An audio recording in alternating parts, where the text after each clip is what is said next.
श्री गुरु माणिक जय गुरु माणिक श्री गुरु माणिक जय गुरु माणिक। वंदे श्री प्रभु सद्गुरुं गुणनिधिं सद्भक्त कल्पद्रुमं मंदानां शरणं शरण्यममलं नाथं त्वनाथाश्रयम् यत्सत्तावशजेन स्थावर भवो देहस्सुचेष्टान्वितः सोऽयं वो विदधातु वाञ्छितफलं माणिक्यकल्पद्रुमः। इन शब्दों में प्रभु महाराज के चरणों में अनंत कोटि प्रणाम अर्पित करते हुए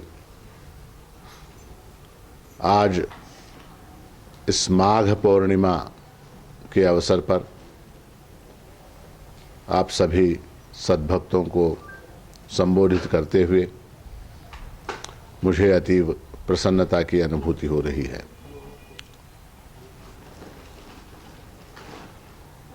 प्रत्येक मनुष्य सुख की कामना करता है।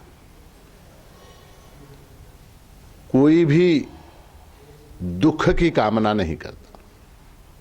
प्रत्येक को ऐसा लगता है कि मुझे सुख की प्राप्ति हो।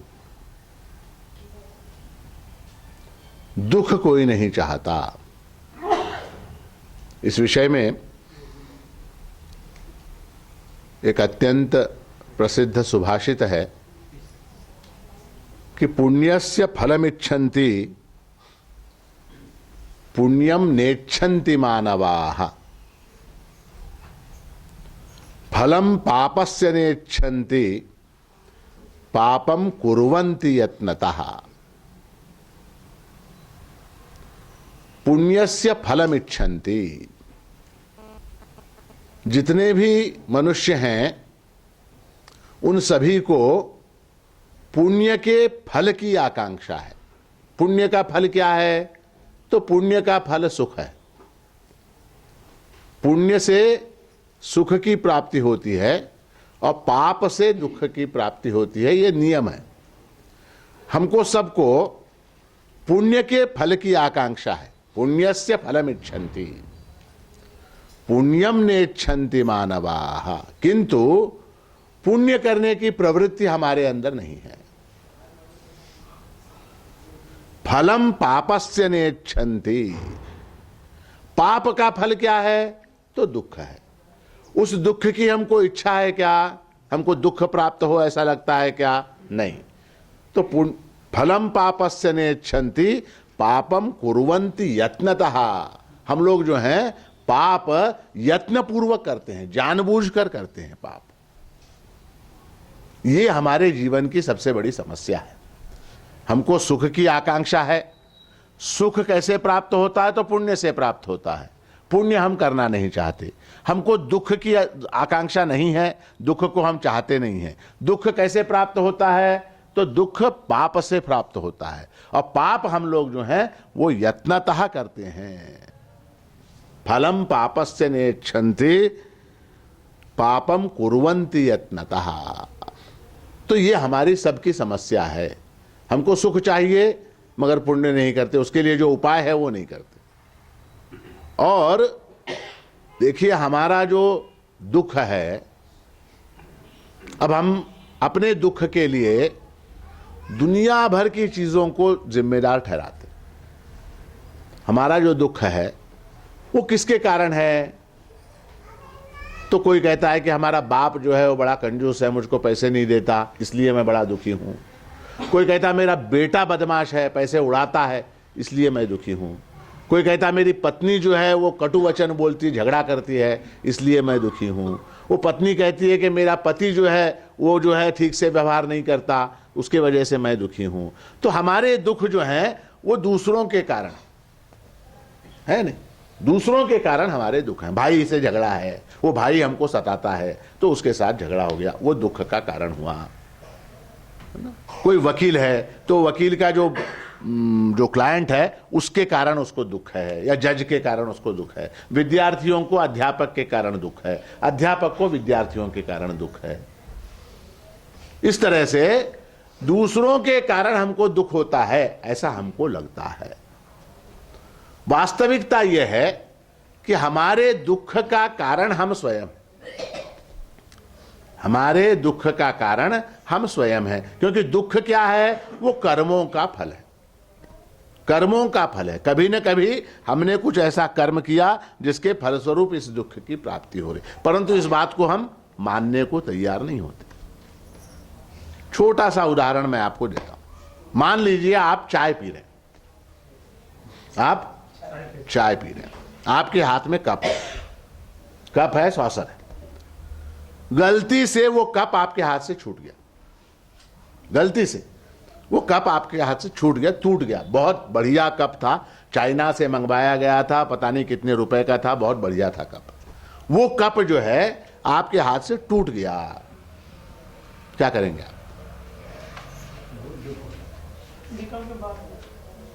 दुख होता है, ठीक है, मगर क्या करेंगे? क्या अपने आप को मारेंगे क्या? है ठीक है, अब टूट गया, मेरे हाथ से छूट गया। अब मान लीजिए कि आपका बेटा भी आपके साथ बैठ के चाय पी रहा है, उसके हाथ से कप टूट गया, तब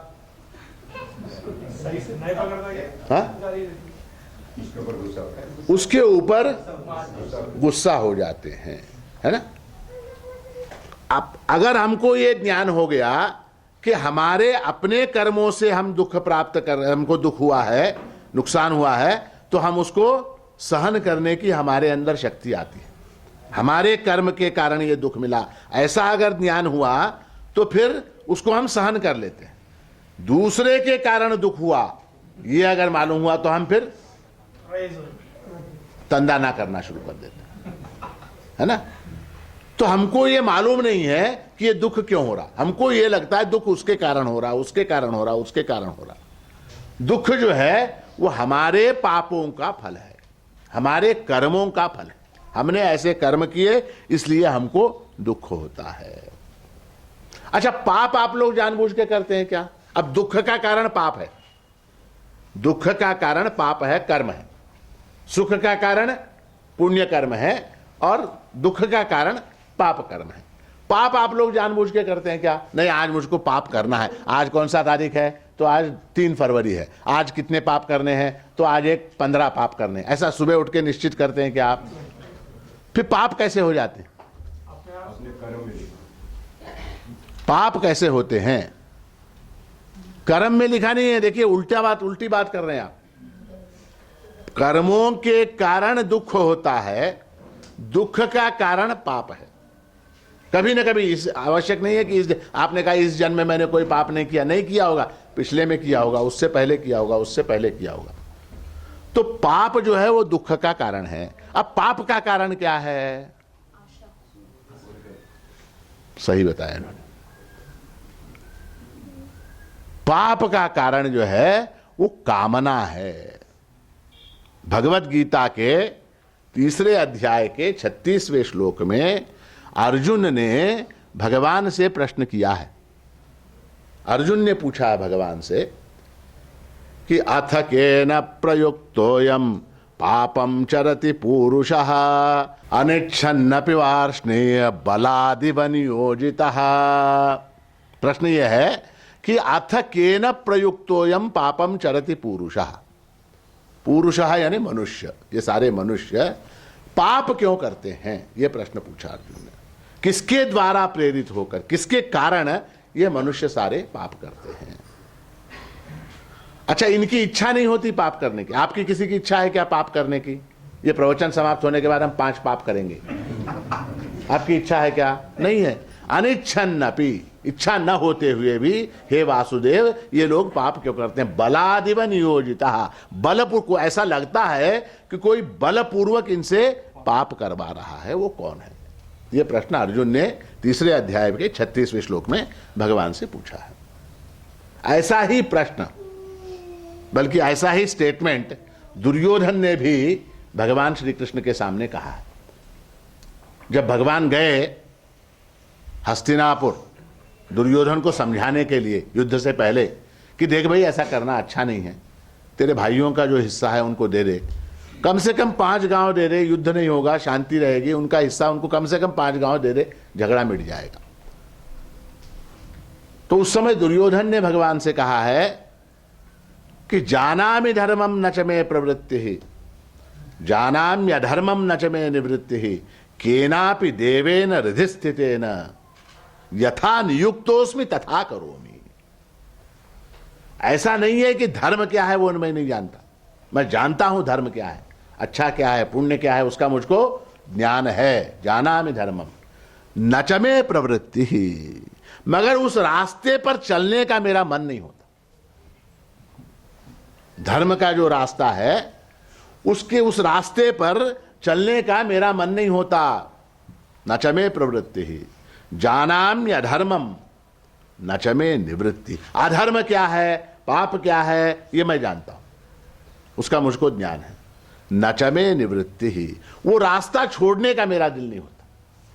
पाप का जो रास्ता है, अधर्म का जो रास्ता है, वो रास्ता मैं नहीं छोड़ सकता। केनापि देवेन हृदय स्थितेन, कोई एक शक्ति जो है वो मेरे हृदय के अंदर है, और यथा नियुक्तोस्मि तथा करोमि, वो जैसा मुझसे करवाती है वैसा मैं करता हूं, है ना। ये दुर्योधन ने कहा है। तो अर्जुन का जो मूलभूत प्रश्न है कि अथ केन प्रयुक्तोयम पापम चरति पुरुषः, किसके द्वारा प्रेरित होकर यह मनुष्य पाप करता है, तो उसका उत्तर भगवान ने दिया है कि काम एष क्रोध एष रजोगुण समुद्भवः महाशनो महापाप्मा विध्येनम इह वैरिणम। ऐसा 37वें श्लोक में, तीसरे अध्याय के 37वें श्लोक में भगवान ने कहा है कि काम एष क्रोध एष, जो तेरे पाप कर, तुझसे पाप करवाता है उसका नाम है काम। काम, और उसका एक दूसरा नाम भी है क्रोध। काम एष क्रोध एष, और वो किसके बेटे हैं, कहां से पैदा हुए, तो रजोगुण समुद्भव, रजोगुण से वो काम और क्रोध उत्पन्न हुए हैं। उनका रूप कैसा है, महाशनः, महाशना यानी बहुत ज्यादा, जितने भी उनको खिलाओ आप उनकी तृप्ति होने वाली नहीं। महाअशन यानी खाना, महाअशन यानी बहुत ज्यादा खाने वाला।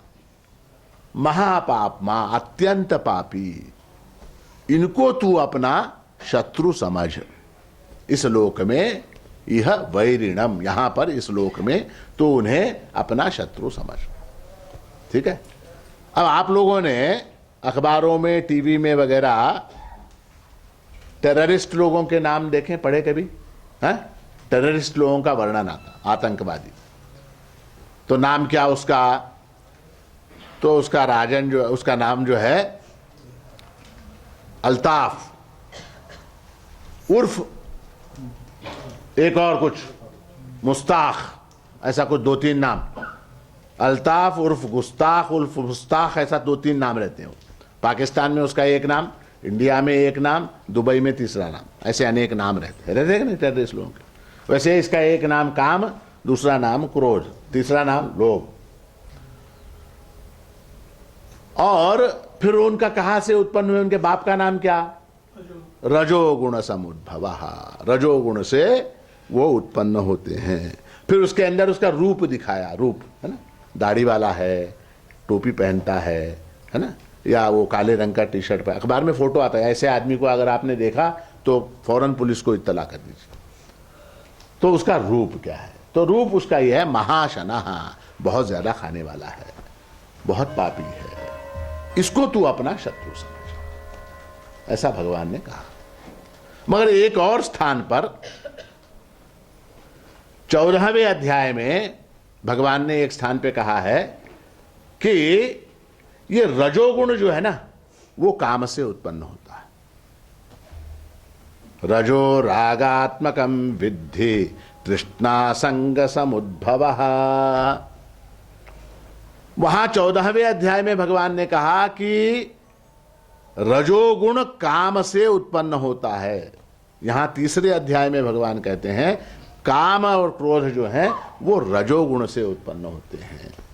तो यहां एक विरोधाभास दिखाई देता है, परंतु वो कोई बहुत बड़ा विरोधाभास नहीं है, क्योंकि आप बताइए बीज से वृक्ष उत्पन्न होता है या वृक्ष से बीज उत्पन्न होता है?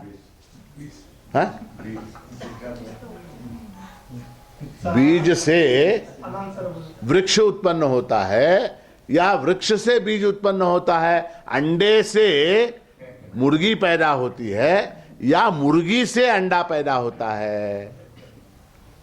बताइए आप। मुर्गी से अंडा पैदा होता है, अंडे से मुर्गी पैदा होती है। बीज से वृक्ष उत्पन्न होता है, वृक्ष से बीज उत्पन्न होता है। उसी तरह से काम से रजोगुण उत्पन्न होता है, रजोगुण से काम उत्पन्न होता है। काम से रजोगुण उत्पन्न होता है, रजोगुण से काम उत्पन्न होता है। तो ये जो है ये सबसे बड़ा शत्रु है। तो ये काम क्या है? काम यानी क्या? काम शब्द का अर्थ क्या है? काम यानी कामना। इदम में स्यात्, इदम में स्यात् इति इच्छा काम शब्दिता।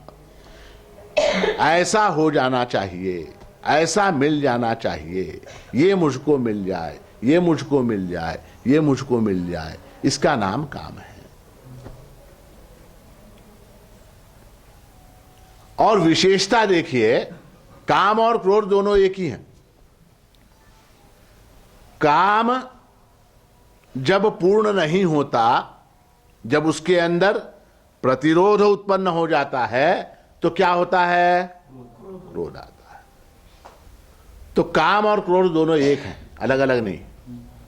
अच्छा, मान लीजिए कामना पूर्ण हो गई, मान लीजिए आपकी कामना जो है वो पूर्ण हो गई, तो क्या होता है? लोभ उत्पन्न होता है। काम में अगर प्रतिरोध आ गया तो वहां क्रोध उत्पन्न होता है, और कामना अगर पूर्ण हो गई तो वहां पर लोभ उत्पन्न होता है। तो काम, क्रोध, लोभ ये तीनों एक ही हैं, एक ही हैं। उनका बीज क्या है? कामना जो है वो संपूर्ण दुखों की जड़ है। संपूर्ण दुखों की जड़ जो है वो कामना है। हमारे पास यहां लोग आते हैं बहुत सारे, तो अप्रैल के महीने में, मई के महीने में एक दिन मैं बैठा हुआ था, तो एक माँ और बेटा है, एक माँ और उनका बेटा,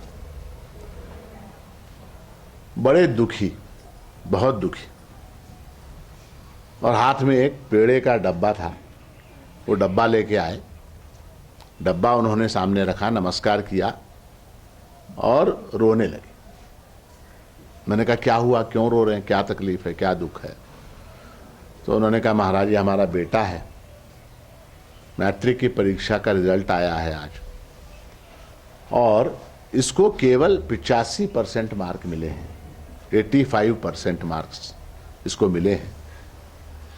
अब पेड़े का डब्बा 85% मिले हैं, अब पेड़े का डब्बा प्रभु महाराज को पेड़े बांटने के लिए आए हैं, अर्पण करने के लिए, तो आपको भी पेड़े दे रहे हैं, मगर हमको बड़ा दुख है। उनका क्या हुआ? नहीं, ये 85% इसको मिल गए, हमारी जो अपेक्षा थी वो कम से कम 90-95% की हमारी अपेक्षा थी, और इसको केवल 85 मिले हैं, इसका हमको बड़ा दुख है। देखा, अब क्या कर सकते हैं? तुमने जैसी परीक्षा लिखी, तुमने जैसा अध्ययन किया, अभ्यास किया, उसका फल तुमको प्राप्त हुआ। अब वो 85 को कोई 95 तो नहीं कर सकता आप। या तो तुम ऐसा करो, इस साल ड्रॉप ले लो, फिर से बैठो, अगले साल तैयारी करो, वरना जो मिला है उसमें समाधान कर लो। अब क्या करोगे? इतना समझा के उनको भेज दिया। दूसरे दिन एक और माँ, एक और बेटा फिर पेड़े का डब्बा लेके आए, क्योंकि रिजल्ट का मौसम, बहुत से पेड़े आते हैं रिजल्ट के मौसम। तो एक और माँ बेटे पेड़े का डब्बा लेके आए, उन्होंने पेड़े का डब्बा रखा, नमस्कार किया, बड़े खुश, बहुत खुश। महाराज बड़ी कृपा है प्रभु महाराज की हमारे ऊपर, बहुत बड़ी कृपा है। हमने कहा क्या हुआ? तो हमारा बेटा है, इसका मैट्रिक का कल रिजल्ट आया, इसको 55% मार्क मिले। कितने? 55% इसको मार्क मिले हैं। हमको बड़ा समाधान है, बड़ा आनंद है हमको। तो मैंने कहा 55 कैसे? महाराज हम तो ये सोच रहे थे कि ये फेल हो जाएगा, हम ये सोच के चले थे कि ये फेल हो जाएगा, इसको 55% मार्क मिल गए। ये प्रभु महाराज की बड़ी कृपा है? अब देखिए, जिसको 85% मार्क मिले वो दुखी है, और जिसको 55% मार्क मिले वो सुखी है? क्या फर्क है बताइए? वहां दुख का कारण क्या है? कामना, एक्सपेक्टेशन। कामना, एक्सपेक्टेशन जो है ना, वो कामना जो है वो दुख का कारण है। 85 लेके भी रो रहा है। क्यों रो रहा है? तो उसने एक्सपेक्टेशन किसका किया? 95 का किया। तो जिस अनुपात में हमारा एक्सपेक्टेशन बढ़ता है, उस अनुपात में हमारा दुख बढ़ता है। ये मैथमेटिकल रेशो है। जिस अनुपात में एक्सपेक्टेशन, कामना बढ़ती है, उस अनुपात में हमारा दुख बढ़ता चला जाता है। मैं हमेशा, मेरे ख्याल से आप लोगों को, कुछ लोगों को तो याद होगा, ये उदाहरण मैं देता हूं कि अगर मान लीजिए मैंने ये कामना की कि आप जो है ये प्रवचन समाप्त होने के बाद मुझको 100 रुपए दे के नमस्कार करेंगे। एक कामना मेरे मन में, आपने समझे 10 रुपए दिए, तो मेरा नुकसान कितना हुआ? मेरा नुकसान 90 रुपए का हुआ। और मैंने अगर ये कल्पना की, मैंने ये कामना की कि आज जो है आप कम से कम 1000 रुपए देंगे, 1000 रुपए देंगे, ऐसा मैंने सोचा, और आपने 100 रुपए रख के नमस्कार किया, तो मेरा नुकसान कितना हो गया? 900 रुपए। इसी तरह से आप गणित करते जाइए, बढ़ाते चलाइए, बढ़े। अगर मैंने 1 लाख की कल्पना की, आपने 1000 रुपया दिया, तो मेरा नुकसान कितना हुआ? 99। तो जिस अनुपात में हमारी कामना बढ़ती है, उस अनुपात में हमारा दुख बढ़ता चला जाता है। पहली चीज। दूसरी चीज, दूसरा मैथमेटिकल फॉर्मूला यह है कि हमारा जो सुख है, उस सुख को यदि मापना है हमको, हमारा सुख कितना है, इसको अगर हमको मापना है, तो उसका भी एक फॉर्मूला है? उसका फॉर्मूला यह है कि हमारी जितनी कामनाएं हैं, हमारी जितनी कामनाएं हैं उनको हम नहीं, हमारी जितनी कामनाएं पूर्ण हो चुकी हैं, हमारी जितनी कामनाएं पूर्ण हो चुकी हैं, उनको हम हमारी टोटल कामनाओं से भागाकार कर दें। जो फलितांश आता है वो हमारा सुख है। ये गणित का सिद्धांत है। मान लीजिए हमारी टोटल कामनाएं 100 है। हमारी कामनाएं कितनी है टोटल? 100 है। परीक्षा में पास हो जाऊं, नौकरी लग जाए, शादी हो जाए, घर मिल जाए, बीवी मिल जाए, बच्चे मिल जाए, बच्चों की एजुकेशन हो जाए, टोटल कामनाएं 100 हैं। उसमें से पूर्ण हुई 10 कामनाएं पूर्ण। तो 10 को आप 100 से भागाकार कर दीजिए। पादे साहब कितना था? 0.01। ये हमारा सुख है। हमारा सुख कितना है? 0.01। क्यों? क्योंकि टोटल कामनाएं जो पूर्ण हुई, पूर्ण जितनी कामनाएं हुई, उनको हमने हमारी टोटल कामनाओं से भागाकार कर दिया। ठीक है। अब मान लीजिए हमारी 20 कामनाएं पूर्ण हो गई। 20 कामनाएं पूर्ण हो गई। टोटल कितनी थी? 100 थी। वो 100 से भागाकार कर दिया तो 0.2% हमारा सुख है। तो इस तरह से धीरे धीरे हमारी कामनाओं को हम पूर्ण करते चले जाएंगे। एक टाइम ऐसा आएगा, टोटल कामनाएं 100, पूर्ण हुई कामनाएं 100, उसको भागाकार कर दिया तो एक पूर्णांक आया, 100% हम सुखी हैं। उसमें प्रॉब्लम क्या हो जाता है? जब तक हम इनको पूर्ण करना चाहते हैं या करने के प्रोसेस में होते हैं, तब तक यहां नीचे वाला जो नंबर है वो ज्योमेट्रिकल प्रोपोर्शन में बढ़ता चला जाता है। 100 कामनाएं थी टोटल, 20 कम 80, यहां ये बढ़ जाती है, फिर 200 हो जाती है शाम तक। शाम तक ये 200 हो जाती हैं। एक कामना, उदाहरण, एक कामना क्या? कि मेरे पास मोटर गाड़ी हो, मेरे पास कार होनी चाहिए, ये काम। हम बाजार से कार खरीद के लेके आए, बाजार से कार खरीद के लेके आए, वो कामना पूर्ण हो गई, वहां चला गया वो नंबर, पूर्ण हो गई कामना, ठीक है। यहां जो है अब उसके लिए ड्राइवर चाहिए, उसके लिए गैरेज चाहिए, उसके लिए फिर पेट्रोल चाहिए, उसके लिए फिर उसके अंदर एक टेप रिकॉर्डर चाहिए, उसके अंदर का एसी अच्छा नहीं है, दूसरा एसी बिठाना चाहिए, उसके अंदर नए सोफा वो जो सीट हैं वो बदलने हैं, है ना। ये सारी चीज, उसके ऊपर एक स्टिकर लगाना है, श्री गुरु माणिक जय गुरु माणिक वो लगाना है, वो चाहिए। तो 10 बढ़ गई वहां पर नीचे। एक कामना की पूर्ति हो गई, किंतु नीचे यहां पर टोटल कामनाओं में और 10 कामनाओं की वृद्धि हो गई। तो कामनाएं जो हैं वो ज्योमेट्रिकल प्रोपोर्शन में बढ़ती चली जाती है। ज्योमेट्रिकल प्रोपोर्शन आप समझते हैं ना, 2 4 8 16 32 64 128 256 512 1024, इस अनुपात में कामनाएं बढ़ती हैं, ज्योमेट्रिकल प्रोपोर्शन।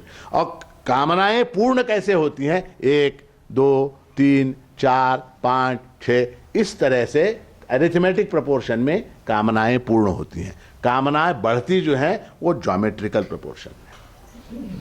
मूलभूत हमारा प्रश्न क्या है कि मैं सुख चाहता हूं, बस। सारी कामना की जड़ क्या है? मैं सुख चाहता हूं, है ना। शास्त्र ये कहता है कि चाहता हूं जो है ना, उसके अंदर वही दुख का कारण है। अब आप एक वाक्य बोलिए, मैं, बोलिए आप, मैं सुख चाहता हूं। उसमें से चाहता को डिलीट कर दीजिए। मैं सुख हूं, मैं सुख हूं। दुख क्यों है? क्योंकि चाहता हूं। दुख क्यों है? क्योंकि चाहता हूं।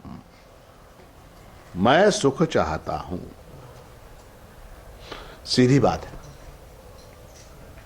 और एक महत्व की बात यह है कि केवल नाशवान पदार्थों की कामना दुख का कारण है। जैसे आपने कहा कामना छोड़नी है, तो कल के दिन आप कहेंगे माणिक नगर जाने की कामना मैंने छोड़ दी। भगवान की पूजा करने की इच्छा होती थी सुबह स्नान करने के बाद, वो कामना भी मैंने छोड़ दी।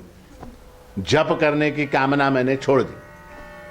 चलेगा क्या? नहीं चलेगा। इसलिए नहीं चलेगा क्योंकि नाशवान पदार्थों की कामना दुख का कारण है।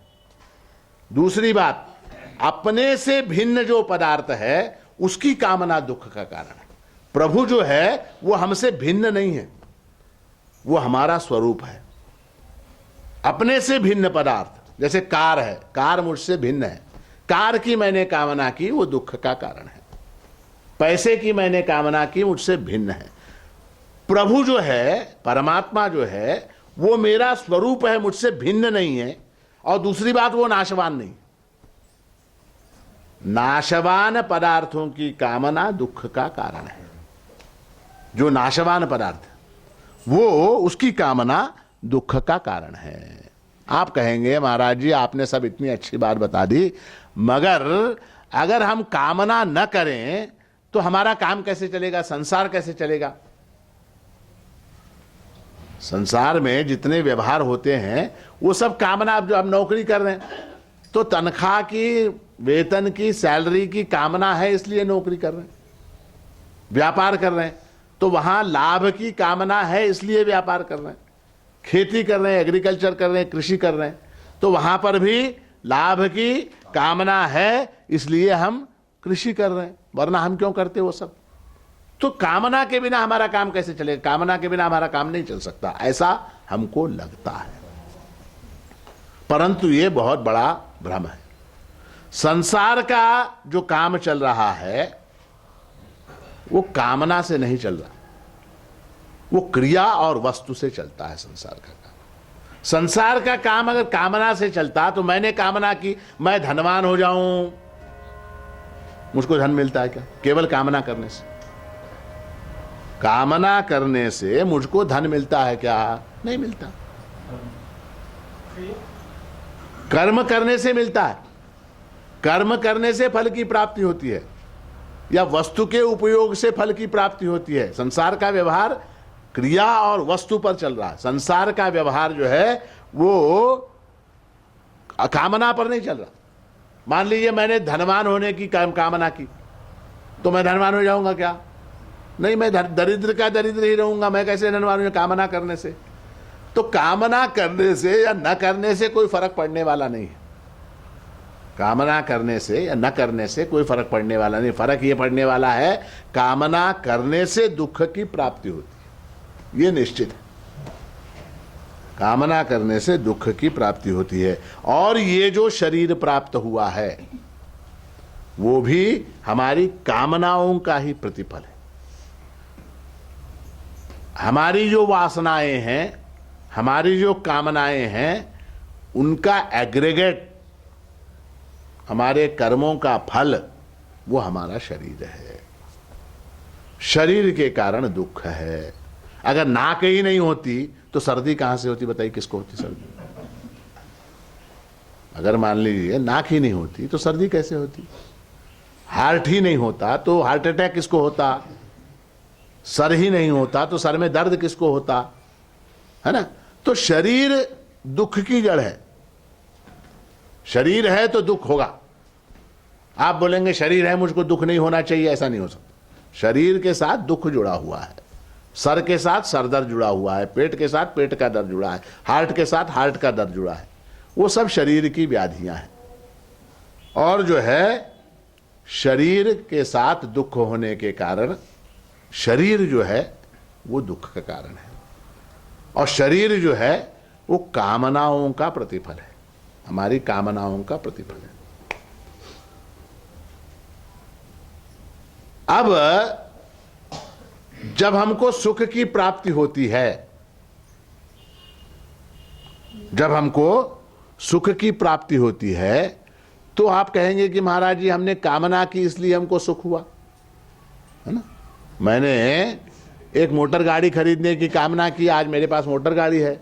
मैंने विवाह करने की कामना की, आज मेरे पास पत्नी है। मुझे संतति होने की कामना की, आज मेरे 4 बच्चे हैं, है ना? कामना करने के कारण मुझको सुख की प्राप्ति हुई, वरना मैं कामना नहीं करता तो सुख कहां से होता? ऐसा प्रश्न कोई भी कर सकता है मनुष्य। किंतु वहां भी जो है, कामना करने के कारण सुख नहीं हुआ है।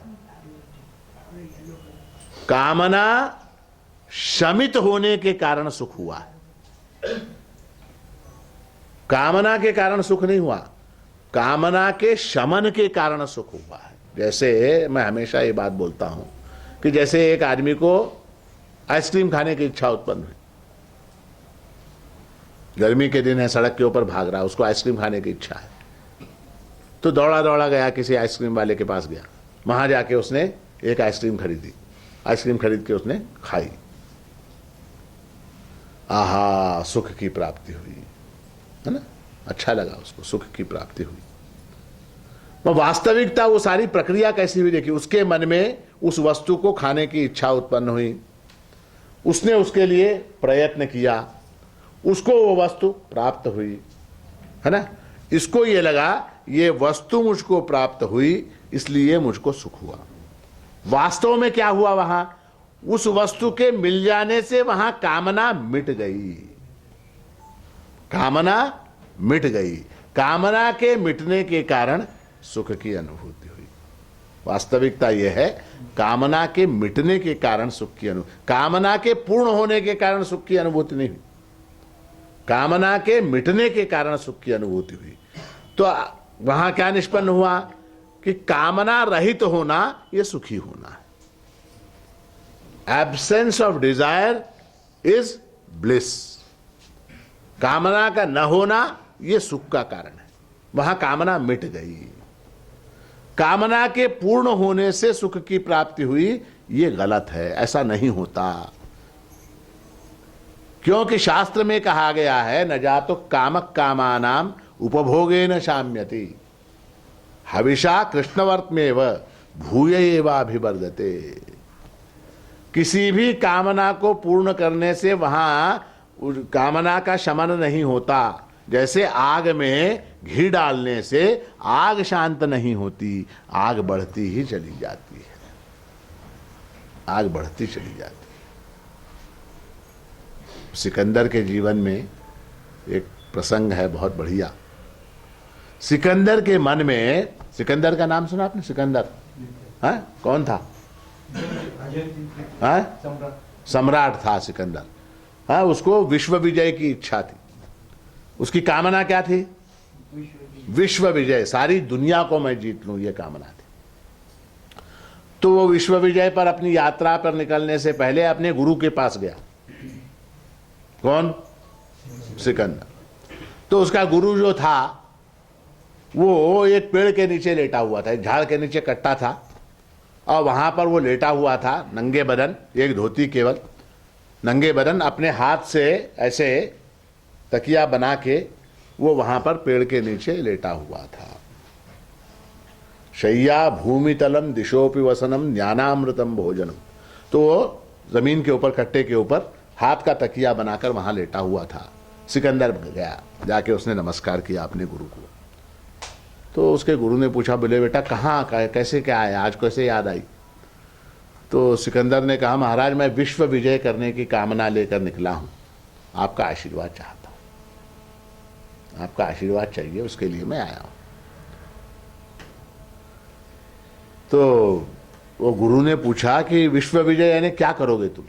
तो बोले मैं सबसे पहले यूनान को जीतूंगा, फिर उसके बाद क्या, उसके बाद मिस्र को जीतूंगा, उसके बाद क्या, उसके बाद ग्रीस को जीतूंगा, उसके बाद क्या, सारा यूरोप जीत लूंगा, उसके बाद क्या, सारा रशिया जीत लूंगा, उसके बाद क्या करेगा, उसके बाद मैं हिंदुस्तान जीतूंगा, हिंदुस्तान जीतने के बाद क्या करेगा, तो मैं वहाँ अब आसाम आसाम होते हुए बर्मा वर्मा जीतते हुए ऐसे मैं सारी दुनिया जीत जाऊंगा। उसके बाद क्या करेगा? सारी दुनिया जीतने के बाद तू क्या करेगा? उसके बाद सिकंदर ने कहा, उसके बाद मैं आराम करूंगा, उसके बाद मैं आराम करूंगा। तो गुरु ने कहा, आराम ही अगर करना है तो आजा, यहां पर जगह है, मैं यहां सोता हूं, तू यहां सो जा। आराम ही अगर करना है तो उसके लिए सारी दुनिया जीतने की क्या जरूरत है, बताइए? मैं उसके बाद आराम करूंगा। आराम, चल आजा, मैं यहां सोता हूं, तू यहां सो जा, झाड़ के इस तरफ मैं सोता हूं, झाड़ के उस तरफ तू सो जा, आराम करते नहीं। मगर कामना जो है ना, वो विश्राम करने नहीं देती, वो चुपचाप आदमी को बैठने नहीं देती। तो ये कामना का स्वरूप है, उस कामना के कारण दुख होता है। अब सवाल यह है कि कैसे मिटे, हम कामना को कैसे छोड़ें? कामना को छोड़ सकते हैं क्या आप लोग? बोलिए। नहीं छोड़ सकते, कामना को नहीं छोड़ सकते। तो इतने उपदेश का उपयोग क्या हुआ? अगर आप कामना को नहीं छोड़ सकते तो इतने उपदेश का उपयोग क्या है? देखिए, कामना को छोड़ने की आवश्यकता ही नहीं, कामना अपने आप छूटती है। क्यों छूटती है कामना अपने आप? क्योंकि वो कामना भी नाशवान है, कामना भी नष्ट होने वाली है। अब वो कामना कैसे छूटती है वो देखिए। मन में कामना उठी, किसी वस्तु की कामना उठी, आपने उसको पूर्ण किया, आपने उसको पूर्ण किया, है? कामना क्या उठी मन में? कि मोटरसाइकिल खरीदी जाए या कार खरीदी जाए, ये कामना उठी। कार खरीदी जाए, ये कामना उठी। आपके पास संपत्ति है, पैसा है, धन है, आप बाजार में गए, आप एक कार लेके आए, ठीक है? वहां रुका क्या सिलसिला? वहां कामना का सिलसिला रुका नहीं। वहां फिर उसके लिए एक ड्राइवर चाहिए, उसके लिए एक गैरेज चाहिए, उसके लिए और व्यवस्थाएं चाहिए। फिर सिलसिला बढ़ता चला गया। एक कामना उठी, आपने उसको नजरअंदाज कर दिया। नजरअंदाज यानी देखेंगे, देखिए, कामना को एक सेकंड भी अगर आपने आगे धकेल दिया, समझिए वो मिट गई। अब जैसे मेरे मन में बहुत दिनों से आ रहा है, ये फोन बहुत पुराना हो गया मेरा, ये फोन मेरा बहुत पुराना हो गया है। अब मेरे मन में ऐसा आ रहा है कि मैं ये नया फोन, आजकल पता नहीं कौन कौन से नए नए बड़े बड़े फोन आए, तो एक नया फोन मैं लूं। ऐसी कामना मेरे मन में मान लीजिए उठी। तो उस समय थोड़ा सा विचार कि ये फोन जब मैंने खरीदा था उस समय ये भी नया था, अब जो मैं लूंगा वो भी साल 6 महीने बाद पुराना हो जाएगा, ठीक है। तब तक 6 महीने बाद ये फोन में एक अजीब बात है कि रोज नया मॉडल निकलता, कुछ ना कुछ नया होता, हर एक मॉडल में आगे नई नई बातें होती हैं। तो जो फोन मैं आज खरीदूंगा वो 3 महीने बाद आउटडेटेड हो जाएगा, वो पुराना हो जाएगा।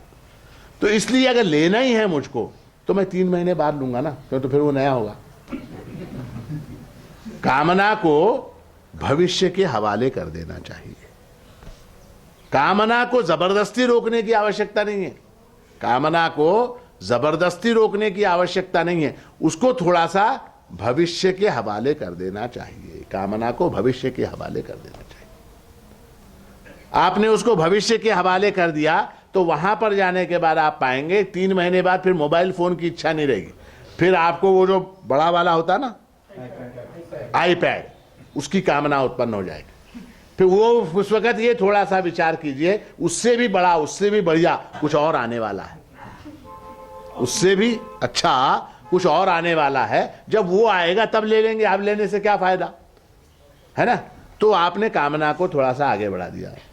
कामना के मिट जाने में, कामना के शमित होने में सुख है। धीरे धीरे आपको स्वयं को ऐसा लगने लगेगा कि ये जो है अब मैं शांत होने लगा हूं। दूसरा एक और उपाय है कामना को शमित करने का। कामना जब भी उठे मन में, किसी भी वस्तु की कामना उठे, तब थोड़ा सा विचार कीजिए। आप थोड़ा सा विचार कीजिए कि इस वस्तु को किसने बनाया। एक सुंदर स्त्री है, एक सुंदर स्त्री सड़क के ऊपर से गुजर रही है, आपने उसको देखा, आपके मन में काम उत्पन्न हुआ, आपके मन में उस स्त्री को प्राप्त करने की इच्छा उत्पन्न हुई, ठीक है। आप जो है उस समय मन में ये विचार करें, इस स्त्री को इतना सुंदर बनाने वाला जो प्रभु है, जो परमात्मा है, वो कितना सुंदर होगा। ऐसा विचार भी अगर मन में आ गया ना, प्रभु का स्मरण भी अगर हो गया मन में, सारी कामना अपने आप शांत हो जाती, शांत हो जाती है कामना। रामायण में एक प्रसंग है कि रावण ने सीता का अपहरण किया और उसको वहां अशोक वन में रखा था। और रोज रावण जो है वो अपने राक्षसों के माध्यम से सीता को डराता था, धमकाता था कि तू रावण से विवाह कर ले। वो अनेक राक्षसियां थी वहां पर, तो वो रोज सीता को डराती थी, धमकाती थी, सीता को बहुत पीड़ा पहुंचाती थी। मगर सीता जो है वो पतिव्रता थी, किसी अन्य पुरुष की चिंतन का सवाल ही नहीं था वहां। वो इनको इन राक्षसों के इतने सारे प्रयत्नों को भी वो कोई सफलता नहीं मिल रही थी। तो रावण झुंझलाता था, मैं इतनी कोशिश कर रहा हूं फिर भी ये जो है सीता मानती नहीं है। तो एक दिन अंतःपुर में रावण बैठा हुआ था चिंता करते हुए, अत्यंत दुखी। दुख किस कारण? कामना के कारण। कौन सी कामना? सीता को प्राप्त करने की कामना। उस कामना के कारण दुखी बैठा हुआ है। तो उसकी पत्नी जो थी मंदोदरी ने रावण से कहा कि क्यों चिंता कर रहे हो, किस बात की चिंता कर रहे हो। वो भी पतिव्रता थी, मंदोदरी जो है वो पतिव्रता थी।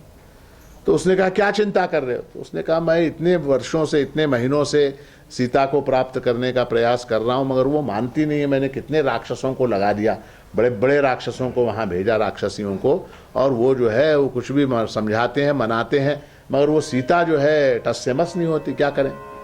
तो मंदोदरी ने कहा कि तुम बड़े मायावी हो, तुमको सब विद्याएं ज्ञात हैं, तुम मायावी हो, तो तुम एक काम करो, तुमको मैं एक रास्ता बताती हूं। कौन सा रास्ता? तो तुम राम का वेश बनाओ, तुम माया से राम का वेश बनाकर तुम वहां अशोक वन में जाओ, और तुमको देखकर, राम के वेश में देखकर सीता जो है वो तुम्हारे ऊपर प्रसन्न हो जाएगी, फिर क्या बात है, तुम्हारा काम हो जाएगा। तो रावण ने कहा पागल है क्या, अगर मैंने राम का वेश धारण कर लिया तो फिर मेरे अंदर काम कहां से उत्पन्न होगा? वेश भी अगर धारण कर लिया तो फिर वासना कहां रहेगी, कामना कहां रहेगी वहां, है ना? वो तो वेश धारण करने की बात थी। आप केवल नाम लीजिए, देखिए कामना मिटती है क्या नहीं। केवल स्मरण, परमात्मा को स्मरण करने से, क्योंकि जो है सारे सुखों की जड़ परमात्मा है, सारे सुखों का मूल परमात्मा है। उसको स्मरण आपने कर लिया, प्रभु को स्मरण कर लिया आपने, वो कामना अपने आप मिट जाती है। वहां फिर उस कामना के रहने का सवाल नहीं है, कोई गुंजाइश नहीं वहां पर। भगवान कहते हैं महाशनः महापापमा। आप जितना भी इसको पूर्ण करने की कोशिश कीजिए, ये पूर्ण होने वाली नहीं। अच्छा आप बताइए, किसकी कामना आज तक पूर्ण हुई?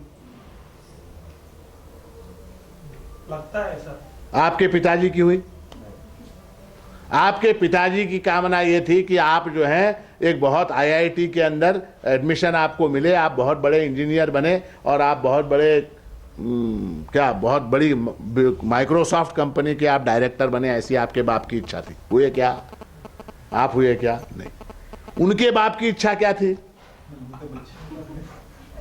हाँ, ऐसा ही था, मेरा बेटा बड़ा बने, वो फलाना बने, ढिमकाना बने, मिनिस्टर बने, राष्ट्रपति बने। बने क्या? अच्छा आप बताएं, किसकी कामना पूर्ण हुई? जो प्रयत्न किसी की कामना पूर्ण नहीं हुई। न टाटा की, न बाटा की, न बिरला की, न हिरला की, किसी की नहीं हुई। कामना देखिए, सुख के लिए हम ये सोचते हैं सुख के लिए पैसा हो, कामना हमारी पूर्ण हो, वगैरह वगैरह। मगर जिनके पास साधन है, सुख के साधन जिनके पास हैं, उनको सुख प्राप्त हुआ क्या? उनको भी सुख प्राप्त नहीं हुआ। तो क्या सब लोग अतृप्त मरेंगे क्या? हम सब अतृप्त रूप से मर जाएंगे क्या? अतृप्त जो मरता है, याद रखिए, जो अतृप्त मरता है वो भूत बन जाता है। भूत भूत बनता है यानी क्या? वो फिर से जगत में आता है, फिर से आता है, और फिर आके उसको फिर दुख उठाना पड़ता है, फिर से आके उसको दुख उठाना पड़ता है। अब मान लीजिए ऐसा है, कुछ उदाहरण मैं हमेशा देता हूं, बहुत से लोगों को मालूम होगा, आपको जिनको नहीं मालूम है उनके लिए। अब यहां मोबाइल फोन रख के आप बैठे, ठीक है, कार्यक्रम समाप्त हुआ, आप उठे, मोबाइल फोन भूल के चले गए, तो क्या करेंगे? दोबारा आएंगे। क्यों? मोबाइल फोन के लिए आएंगे, है ना? दोबारा आए, मोबाइल फोन देखा आपने, हाँ हाँ अच्छा है, वो चश्मा रख दिया, मोबाइल फोन लेके चले गए, फिर क्या होगा? फिर चश्मे के लिए आना पड़ेगा। संसार में क्यों आते हैं? वापस क्यों आते हैं हम? पुनरपि जननम पुनरपि मरणम पुनरपि जननी जठरे शयनम यह संसारे खलु दुस्तारे कृपया पारे पाहि मुरारे। फिर से क्यों आते हैं? तो अपनी कामना को पूर्ण करने के लिए आते हैं।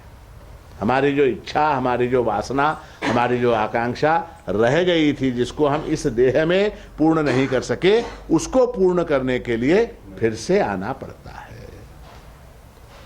फिर से जो आना पड़ता है उसमें एक दिक्कत है, उसमें एक प्रॉब्लम है। क्या प्रॉब्लम है? जरूरी नहीं है कि फिर से मनुष्य देह धारण करके आए। कामना रह गई, वासना रह गई, परंतु देह बदल सकता है। खाने की इच्छा रह गई,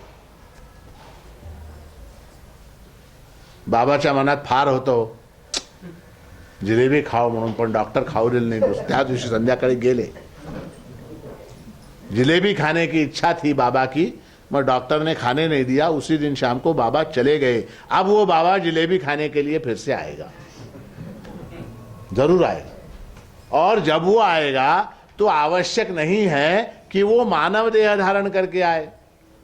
कुत्ते के रूप में आ सकता, बैल के रूप में आ सकता, घोड़े के रूप में आ सकता, गधे के रूप में आ सकता, किसी भी रूप में आ सकता है। उस समय जो यातनाएं हैं उस समय जो कष्ट हैं उन कष्टों की हम कल्पना भी नहीं कर सकते। नहीं, शास्त्रों में बार बार ये पुनर्जन्म नहीं चाहिए, हमको मुक्त होना है, हमको मुक्त होना है, हमको मुक्त होना है, ये बार बार क्यों कहा है, किस लिए कहा है? नहीं, हमको मान लीजिए मुक्ति की आवश्यकता नहीं, हमको मुक्त नहीं होना, अगर फिर से पैदा होना हम होने के लिए तैयार हैं। फिर से पैदा अगर होना है तो हम होने के लिए तैयार हैं, मगर ये सोचिए कौन से देह में तैयार है। मनुष्य का देह अगर मिला तो ठीक। अब मान लीजिए इस वक्त इस जन्म में इस देह में ऐसे परिवार में मनुष्य देह प्राप्त हुआ है जहां पर दोनों टाइम खाना सिस्टमैटिक मिल रहा है, 2 टाइम के खाने की कोई चिंता नहीं, ऐसे परिवार में जन्म हुआ। मान लीजिए उससे भी दरिद्र परिवार में जन्म अगर हुआ तो मानव देह मिला, दरिद्रता मिली तो, मानव देह मिला अपंग हुए तो, अपंग हुए समझिए, हाथ नहीं है, पैर नहीं है, अंधे हैं, काने हैं, लूले हैं, लंगड़े हैं, ऐसा देह मिला तो, या मान लीजिए निर्बुद्ध देह मिला तो, बुद्धिहीन, तो ये दुख जो हैं वो मल्टीप्लाई होते चले जाने वाले हैं, उनमें गुणात्मक वृद्धि होने वाली है दुखों में। और दुख का कारण जो है वो कामना है, कामना, कामना दुख का कारण है, इतना आप याद रखिए। भगवान ने उस 16वें अध्याय में यहां तक कहा है कि त्रिविधम नरकस्येदं द्वारम नाशनम आत्मनः कामः क्रोधः तथा लोभः तस्मात् एतत्त्रयम् त्यजेत्। नरक के 3 दरवाजे हैं। कितने हैं? 3। किसी भी दरवाजे से आप जाइए अंदर नरक में ही जाते हैं। त्रिविधम नरकस्येदं द्वारम नाशनम आत्मनः, अपने नाश के लिए, अपने सत्यानाश के लिए कारणीभूत जो है वो 3 दरवाजे हैं। कौन कौन से? कामः, क्रोधः तथा लोभः। काम, क्रोध, लोभ, ये 3 जो है वो हमारे सबसे बड़े शत्रु हैं, सबसे बड़े शत्रु। तस्मात् एतत्त्रयम् त्यजेत्, इसलिए इन 3 का त्याग कर देना चाहिए, इन 3 का त्याग करना चाहिए। त्याग यानी क्या करेंगे? त्याग कैसे करेंगे? उनका छोड़ देंगे? नहीं, उसको ज्ञानपूर्वक समझकर, संभव नहीं है। काम, क्रोध, लोभ को जो है पूर्णतः त्याग करना संभव नहीं है, उसका रूपांतरण करना पड़ता है, उसका मॉडिफिकेशन, जैसा मैंने पिछली पूर्णिमा को बताया था। पिछली पूर्णिमा के दिन मैंने ये बात बताई थी, आपको याद है? नहीं, आपको मालूम, भगवान को मालूम, प्रभु को मालूम, याद है। क्या बताया था कि जब कोई कामना उठे, मैंने उदाहरण कौन सा दिया था? एक चॉकलेट का उदाहरण दिया था। कामना उठी, किस चीज की? चॉकलेट खाने की कामना उठी। वहां पर वो बच्चा चॉकलेट खा रहा है, उसके पास जाके झपट के मैंने छीन लिया और मैंने खुद उसको खा लिया। ये क्या हुआ? तामसिक हुआ, तमोगुण हुआ। कामना उत्पन्न हुई चॉकलेट खाने की, वो बच्चा वहां चॉकलेट खा रहा है, उसको देख के मेरे मन में कामना उत्पन्न हुई चॉकलेट खाने की, तो मैंने क्या किया? बाजार से जाके एक चॉकलेट खरीद लिया और खा लिया। वो क्या हुआ? वो रजोगुण की प्रवृत्ति हुई, कामना को पूर्ण करने का। और मेरे मन में उत्पन्न हुई इच्छा चॉकलेट खाने की। यहाँ इतने सारे लोग आए हुए हैं, मैं बाजार गया, मैं 200 चॉकलेट लेके आया, प्रभु महाराज को नैवेद्य दिखाया, प्रसाद के रूप में आपको सबको बांट दिया। क्या हुआ? सत्वगुण हुआ, वो सात्विक। और ऐसा बांटने में अगर समझिए मुझको ना भी मिला, मेरे लिए ना भी बचा, मान लीजिए मैं 100 लेके आया, 100 चॉकलेट लेके आया, सबको बांटे, वहां जो है 102 लोग थे, मुझको और मेरी पत्नी को नहीं मिले, बाकी सबको मिल गए। फिर भी जो है वहां पर उस कामना के पूर्ण होने में दुख नहीं है, क्योंकि देखिए जो बनाने वाला होता है, जो पकाने वाला होता है, जो बांटने वाला होता है, उसको अगर ना भी मिले तो उसको सुख होता है। घर में महिलाएं जो है कोई चीज बनाती हैं, पकवान बनाती हैं, कोई श्रीखंड बनाया, अचानक कोई मेहमान आ गए, कुछ आ गए, खत्म हो गया, मिला नहीं, तो दुख नहीं करते कि हमको नहीं मिला। कभी नहीं होता दुख। बनाने वाले को, जो खाना बनाने वाला है, जो स्वयंपाकी होता है, उसकी वासना ही उड़ जाती है उसमें से। वो बनाते बनाते जो है उसकी वासना समाप्त हो जाती है, उसको वो खाने में रुचि नहीं रहती। वो कहता है लोगों ने खा लिया, बस मुझको आनंद है। तो वो क्या है? वो सात्विक आनंद है। तो कामना जब भी उठे, उसका रूपांतरण आप करें, उसको सत्वगुण की ओर ले जाएं, और धीरे धीरे ऐसा अभ्यास अगर आप करेंगे तो कामना जो है वो अपने आप शमित हो जाएगी। कामना के शमित होने में सुख है, कामना के पूर्ण करने में, उसको पूर्ण करने में वो दुख का कारण है। इसलिए यहां हम लोग जो ये बातें बताते हैं आपको, हम जो सत्संग करते हैं यहां पर, उसमें आज हमने क्या बताया आपको कि दुख का कारण जो है वो कामना है। और हमको किसी को दुख की आकांक्षा नहीं है, दुख की अपेक्षा नहीं है, हमको दुख प्राप्त हो ऐसा लगता, ऐसी इच्छा नहीं है मन में। तो इसलिए क्या करना पड़ेगा? इसलिए कामना को शमित करना होगा, कामना को मैनेज करना होगा। कामना को समाप्त नहीं कर सकते। कामना को समाप्त कैसे करेंगे? जब तक देह है कामना रहेगी, वो प्राप्त कर लूं, ये प्राप्त कर लूं, ये प्राप्त कर लूं। तो उसके अनेक उपाय, एक तो पोस्टपोन करो, या उस समय नामस्मरण करो, प्रभु को याद कर लो जिसने उस वस्तु को बनाया। अब एक कार की कामना उत्पन्न हुई है ना, तो उस परमात्मा ने जगत में कितने नमूने की कार बनाई, सोचिए आप। ये तो मामूली है। वो अभी 26 जनवरी को अमेरिका का, हाँ, अगर कार हो तो वैसी हो, ये क्या कार है? कार हो तो वैसी हो, ये क्या कार है ना? तो हमने क्या कर दिया? पोस्टपोन कर दिया। अब जैसी जब वो गाड़ी आएगी बाजार में तब देखेंगे ये क्या है फालतू। उसके अंदर आगे पीछे बंदूकें, तोप लगी हुई हैं उसके अंदर पानी के ऊपर भी चलती, हवा में भी चलती, पता नहीं क्या क्या चमत्कारी शक्तियां हैं वो कार के अंदर। ऑक्सीजन बॉम्ब भी अगर डाल दिया जाए तो अंदर ऑक्सीजन सिलेंडर अपने आप चालू हो जाता है। नीचे से अगर बॉम्ब से फोड़ा जाए तो सड़क फूट जाएगी, कुछ होगा, कार को कुछ नहीं होगा। उसको गोली नहीं मार सकते। कहते हैं ना, नैनम दहति पावकः नैनम छिन्दन्ति शस्त्राणि, गीता में जिसका वर्णन किया गया है, ऐसी वो गाड़ी है। उसको पानी जो है भिगा नहीं सकती, आग उसको जला नहीं सकती। अगर लेंगे तो वैसी कार लेंगे। अब वो जब बाजार में आएगी तब लेंगे। किसी को बनाने दो, होंडा वाले को या फोर्ड वाले को, इनोवा वाले को, वैसी कार जब वो बनाएगा ले लेंगे। ये क्या है फालतू कार ले, ऐसा उसको पोस्टपोन कर दिया। पोस्टपोन आपने कर दिया, आधा काम हो गया। एक घड़ी चुकी तो 100 घड़ी चुकी। एक घड़ी चुकी, उस घड़ी को आगे बढ़ा दीजिए। एक, अथवा प्रभु को स्मरण कर लीजिए, चुक जाएगा। ये 2 हुआ। तीसरा, ज्ञानपूर्वक उसको रोकिए। वो कठिन है, उसको रोक सकते हैं, ज्ञानपूर्वक भी रोक सकते हैं।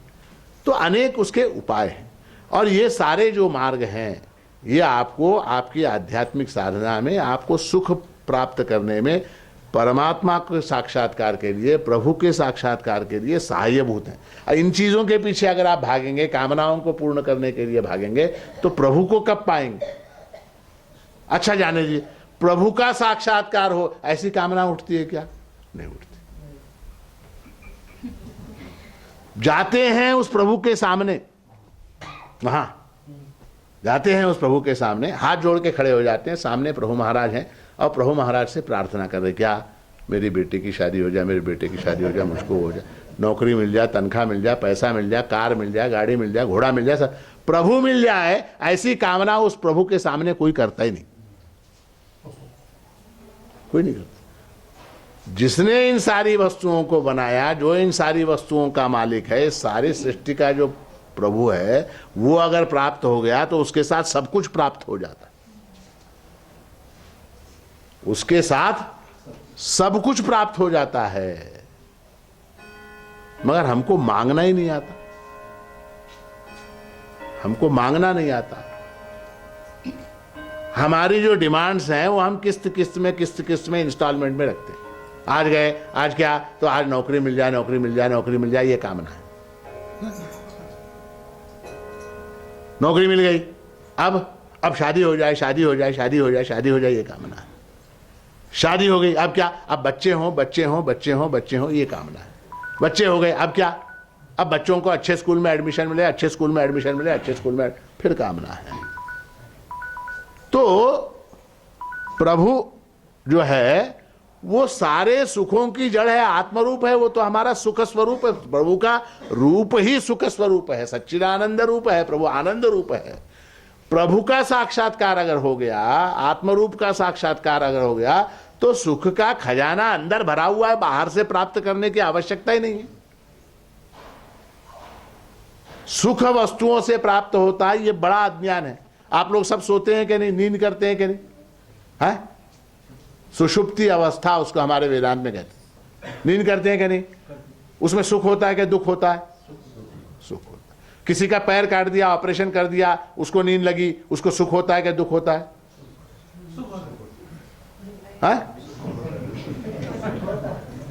क्या होता है? पैर काट दिया डॉक्टर ने, उसके बाद नींद लगी, तो उस नींद में सुख है क्या दुख है? सुख है। पैर भी काट दिया हो, हाथ भी काट दिया हो, तो भी उस नींद में सुख है। आप जो है अपने किसी प्रिय व्यक्ति को लेकर स्मशान चले गए, माँ को, बाप को, बेटे को, भाई को, किसी को, जाके वहां अग्नि संस्कार किया, घर आए, सो गए, नींद आई, सुख है क्या दुख है? सुख है ना? अच्छा एक चीज, अब उस सुख में, वहां उस सुख का कारण क्या है? पैसा है? पत्नी है? नींद में किस चीज का ज्ञान होता है? पत्नी का ज्ञान होता है, पुत्र का ज्ञान होता है, संपत्ति का ज्ञान होता है, विद्या का ज्ञान होता है? किस चीज का? अपने आप का केवल।